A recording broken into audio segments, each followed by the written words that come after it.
So just like Hannah said, like terms can be defined as terms in an equation that have the same variable and powers. Same variable and same powers, okay? All constants are like terms. Remember we talked about constants like 2, 4, -1,000, 1/2. Numbers without variables attached, those are constants, right? So let's take a look at what some like terms look like, and we'll take a look at what some unlike terms look like. I said like 40 times there. So like terms, we're going to have like 2x and 4x. They have the same variable, x, and they have the same power, power of 1. We could also have something like y squared and 3y squared. Those would also be like terms because they're the same variable, y, and the same power, 2.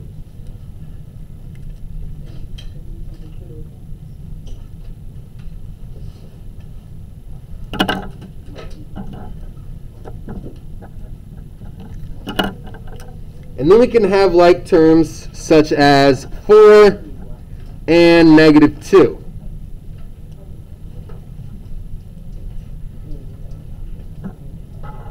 And I wrote 4 and -2 in orange because those are our constants.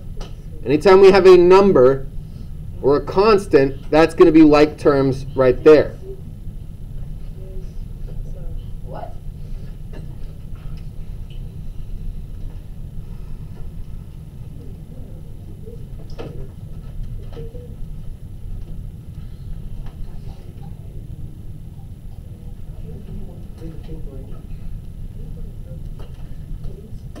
Now let's take a look at some unlike terms. Some unlike terms are going to be like if we have 2 and 3x. Why are 2 and 3x going to be considered unlike terms with each other, Noah? One has a variable and the other one doesn't. Bingo! One of them has a variable, one of them doesn't. For them to be like terms, they need to have the same variable. Our 2 doesn't have a variable at all. So those are going to be unlike terms. We're not going to be able to combine those two things together. In the same way that we wouldn't be able to combine something like 5x and 6x squared. How come those two aren't like terms? They have the same variable, x. Noah? Only one of them has an exponent. That's right. We have different powers. 5x has a power of 1. 6x has a power of 2. For them to be like terms, they need to be the same variable and have the same powers. Okay? And actually, let me do...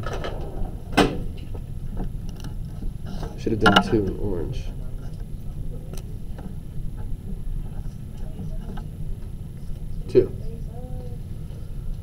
And then what else are not going to be like terms? Oh, of course. If we have something like 4x and -2y. Well, those have the same power. How come they're not like terms? Because what about the variables, Azalea? They're different, right? We've got x and a y. We cannot combine terms with an x and terms with a y.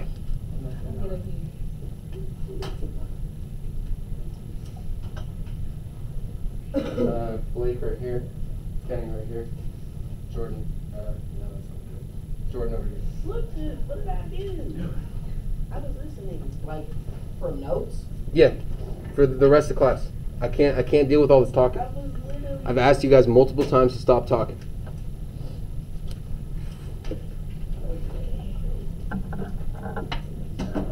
It's not fair to your classmates to be whispering and talking when we're trying to take notes.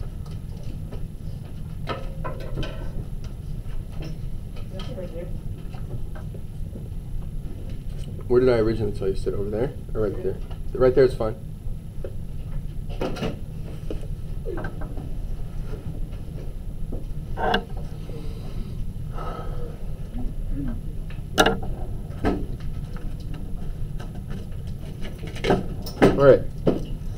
Anyway.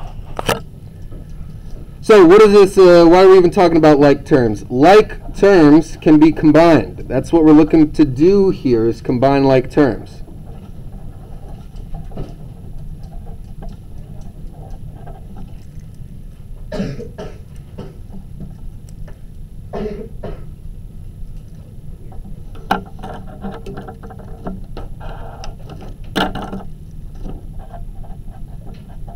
However, unlike terms, as you can probably guess, cannot be combined.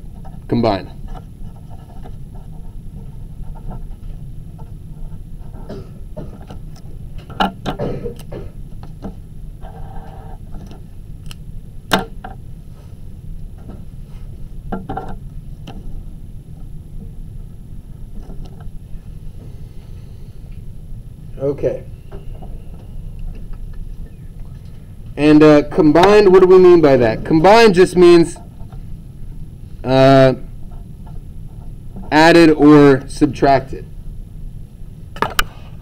So if we're combining like terms, then we are adding or subtracting two like terms together. How are we going to do that? Well,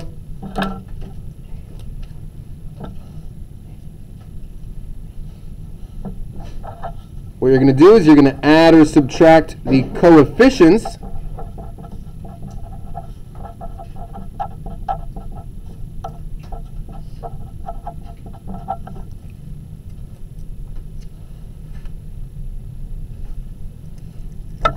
but we're going to keep the variable and our power exactly the same.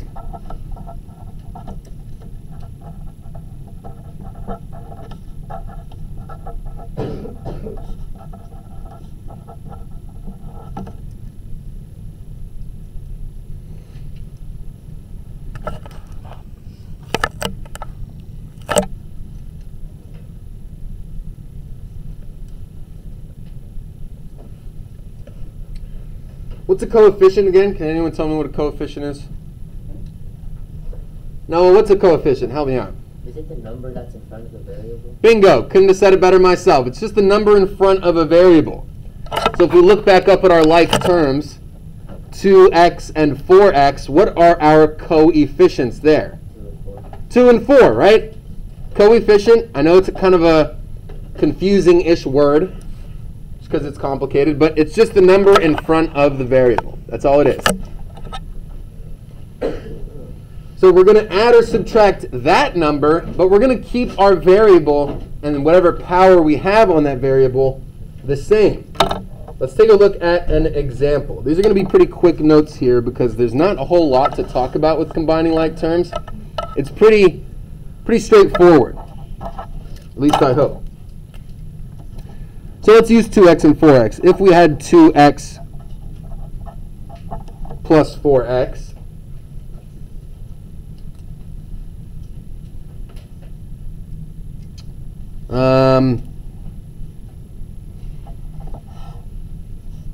equals, let's just say 6, make it nice and simple.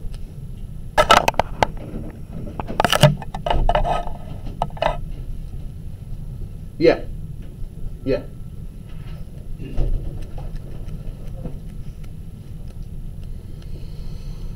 Do we have any like terms here in this equation? Yes. Of course we do. What are our like terms? Well, actually, let me take a step back. How many total terms do we have in this equation, Jordan? 3. 3, right? We've got 2x, we've got 4x, and we've got 6. Now, one of these things is not like the other, right? Which of these 3 terms stands out? Jordan? 6, right? What about 6 is different than 2x and 4x? Rochelle? Doesn't have a variable. Thank you. Exactly. 6 is what we call a, starts with a C. We wrote it in orange. A constant, right? I know constant, coefficient sounds similar. Talk about them at the same time. When it's a number just by itself, then it's a constant. When it's a number attached to a variable, then it's a coefficient. So in reality, they're kind of opposites from each other. So we have like terms, 2x and 4x. Here's the important thing. We have to make sure that our like terms are on the same side of our equal sign if we're going to combine them. If they're on opposite sides of our equal sign, that'll be tomorrow's lesson. We're going to see what we do with that. But for today's lesson, we're only dealing with like terms on one side of an equation. Okay? So we take this 2x and this 4x, and we add it together.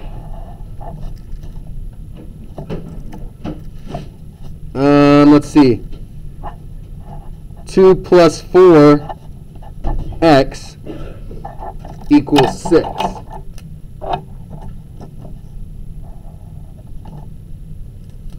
Is essentially what we're doing. So we're adding the coefficients. That's that 2 plus 4 out in front. But we're keeping this x the same. We're not making it x squared because there's two of them. We're not getting rid of the x because they cancel out. Nothing like that, okay? We keep the x exactly the same and then just add our coefficients together. What do we get here in front of this x? 6x, right? 2 plus 4 gives us 6x equals 6. Now we're going to have to break into our procedure from yesterday. What do we do at this point? Go ahead, Adoria. What do we do at this point, folks? Azalea, go ahead. We're going to divide by 6. How did you know that we were going to divide instead of subtract or add or anything like that? Because the inverse operation of multiplication is division, and I know it's multiplication because the 6 is by the x. Beautiful. Thank you so much, Azalea. The 6 and the x are right up next to each other. Even though we don't see it, we know that Brandon. Even though we don't see it, we know that that is multiplication. So the inverse operation of that would be to divide. Okay, we divide both sides by 6. We draw a line under it to show that, hey, this right here is going to be our solution to that. 6 over 6 simplifies to 1, leaving us just with x on the left. And then what do we get on the right? 6 divided by 6? 1. That also gives us 1, right?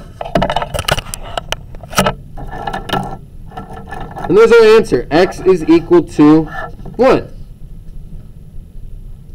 Not too different from yesterday, right? The only new thing is we added in this combining like terms portion. But again, that should be kind of a review from Math 7.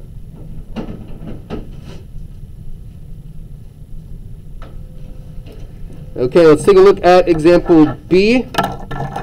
Example B, let's go 7b minus 5b equals 12.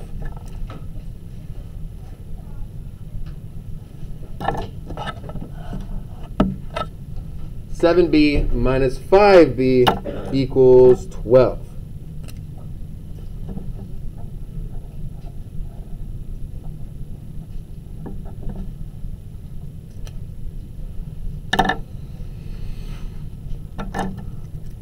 So we're focusing on our coefficients here. We've got 7 and negative 5. We can kind of imagine that these two variables disappeared just for a quick second, right? Just imagine they're not there. We see that we got 7 minus 5. So that's what's going to come out in front. 7 minus 5. But b is going to stay exactly the same.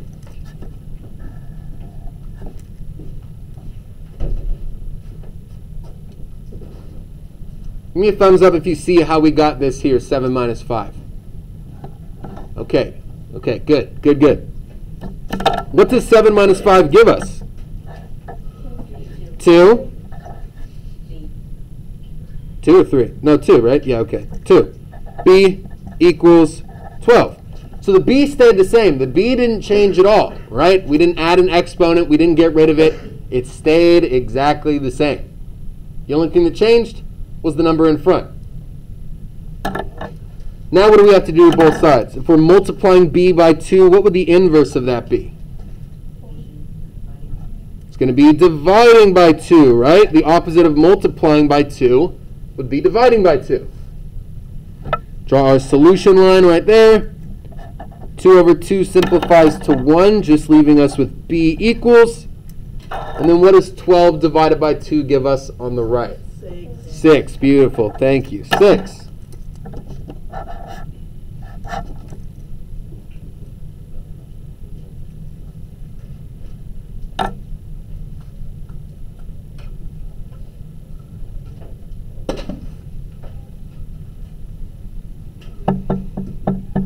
How are we feeling about the subtraction? Thumbs up, thumbs sideways.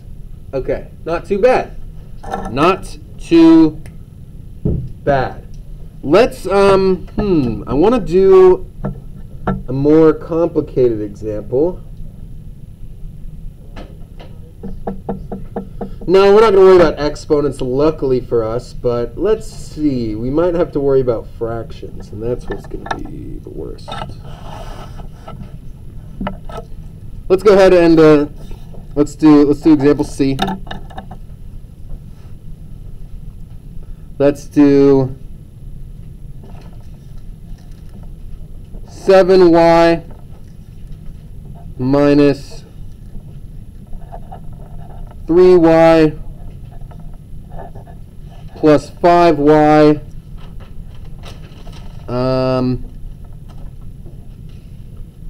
I don't know, what would that even be, equals 36? Yeah, let's go with that. 7y minus 3y plus 5y equals 36. There's a lot of y's in there. So combining like terms. Up to this point, we've only talked about combining two like terms together. But in reality, we can combine as many like terms as we have. So here, how many like terms do we have? We got 3 of them, right? We got 7y, 3y, and 5y. All the same variable, all the same power of 1, right? So let's go ahead and combine them. We're going to take all 3 of these numbers out and the signs in between. And it's kind of like we're pulling a y out of this portion of the equation. 7 minus 3 plus 5 times y equals 36.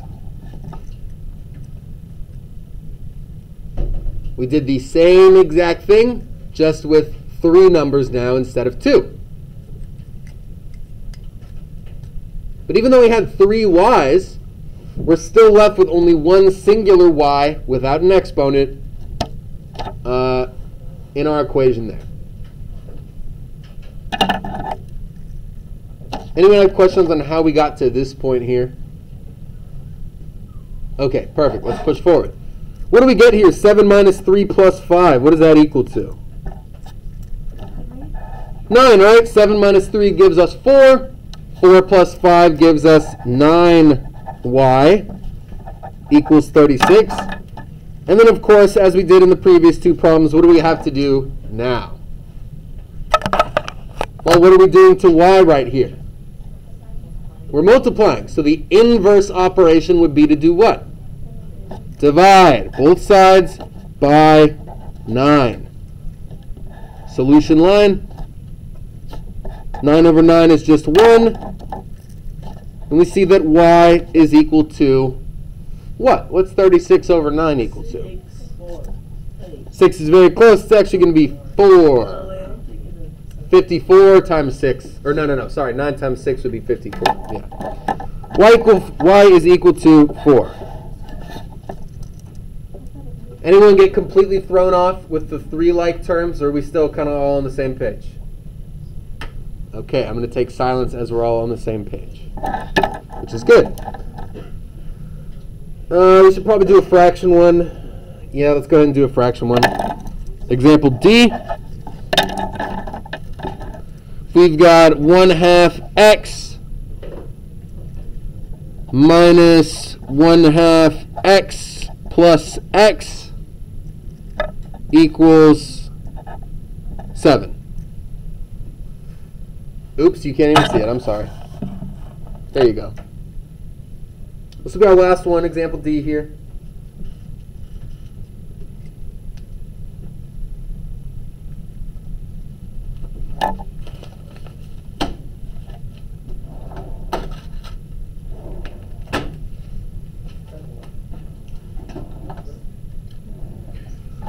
How many like terms do we have here in this equation? Like terms. How many do we have? 2. 1/2 x, negative 1/2 x, and x. That's 3 like terms right there, right? So we're going to go ahead and combine them. Here's how we're going to do that. Again, well, actually, let me take a step back here. What's our coefficient for this first term? 1/2. What's our coefficient for the second term? Negative 1/2. What's our coefficient for the third term? 1, right? Good. Okay, we didn't forget. We have a 1 right here in front of this x. Right? It's a little mysterious. I'm going to draw it in there. 1 right there in front of the x. So when we go ahead and combine like terms, we see that we're going to have 1/2 minus 1/2 plus 1 equals 7.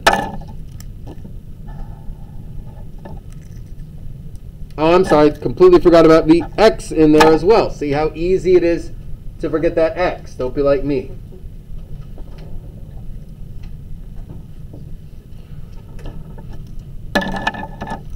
What's going to happen here? What's 1/2 minus 1/2 plus 1?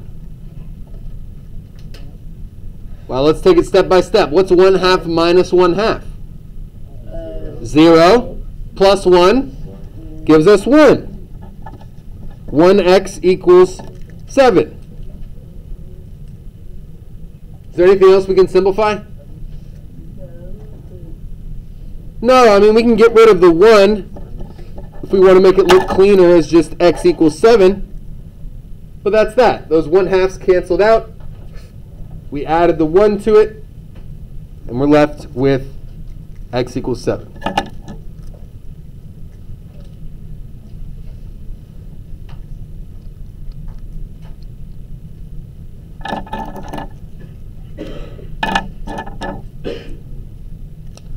What questions can I answer about this? Show of thumbs, how are we feeling regarding like terms in our equations now? Good? Okay. Good. Good to hear. Let's go ahead and get our worksheet.